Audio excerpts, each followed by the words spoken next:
ये और आप आए हैं, ये बहुत बड़ा सवाल उठ रहा है क्योंकि आप ये कह रहे थे कि ज्योत्सना मेरी बहन है, गालीबाज को हम खुद जेल के अंदर लेकर जाएंगे और आप बेल के लिए उनकी तरफ से आए हैं। थोड़ा संशय है और सवाल भी उठ रहा है। स्वाभाविक है, जब हम अमित मुंडा के साथ खड़ा होते हैं तो हमारे ऊपर सवाल उठाया जाता है कि उसने सरेआम कुर्मी माताओं बहनों के ऊपर गाली दिया था। आप उसके पास जाते हैं, उसके हितैषी बनते हैं, उसका काउंसलिंग करते हैं, उसको मुख्य धारा में जोड़ने की बात करते हैं, नैतिकता की बात करते हैं, लोग सवाल उठाते हैं। लेकिन क्या हम लोग सवाल से डर के जो एप्रोप्रिएट स्टेप समाज के लिए करना चाहिए, क्या हम लोग उससे रास्ता भटक जाएं? क्या हम लोग रास्ता छोड़ दें? क्या लोगों का मदद करना छोड़ दें? क्या हम अमित मुंडा के साथ खड़े होते हैं तो भी सवाल उठाया जाता है, हम जब अमित महतो के साथ खड़े होते हैं तो भी सवाल उठाया जाता है। लेकिन इस बात पे सवाल क्यों नहीं उठाया जाता है कि ये जो बड़ा झगड़ा है इसका निदान कैसे होगा? आप जो यहाँ पर आए हैं, ये लग रहा है कि आप समर्थन में, गालीबाज के समर्थन में आए हैं। देखिए, आप अगर एजेंडे की बात करेंगे, आप मेरे ऊपर सवाल उठाएंगे, हम आपके ऊपर सवाल उठाएंगे, फिर जवाब कौन देगा? किसी एक आदमी को तो जवाब देना होगा ना।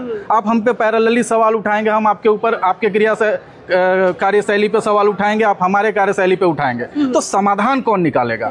मिलके समाधान तो निकालना होगा ना। आखिर ये झगड़े का समाधान कौन निकालेगा? अगर आप झगड़े का फेवर करेंगे किसी एक पक्ष से, हम किसी एक पक्ष से झगड़े का फेवर करेंगे, तो सॉर्ट आउट कौन करेगा? समाधान कौन निकालेगा? आप राज्य के जिम्मेदार नागरिक हैं, आप देश के जिम्मेदार नागरिक हैं, तो क्या आपकी जिम्मेदारी नहीं बनती है कि ये झगड़ा, चाहे जिस भी वजह से है, चाहे गलतफहमी की वजह से है, चाहे तथ्यों का आधार पे है, चाहे जिस भी वजह से है, लेकिन झगड़ा तो है।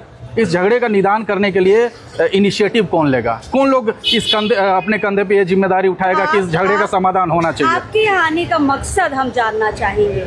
देखिए, अमित महतो के परिजनों ने हमसे संपर्क साधा। चूँकि वो रिटायर हो चुके लोग हैं, मतलब उनके फादर की उम्र लगभग 70 वर्ष है और उनके नहीं, वो नहीं आ पाए हैं। चूँकि हमने ही उनको बोला कि भाई आपको आने की ज़रूरत नहीं, चूँकि उस उम्र के लोगों को कोर्ट लाना और ये सब का ये करना हमें थोड़ा नैतिकता के आधार पर या मानवता के आधार पर उचित नहीं लगा।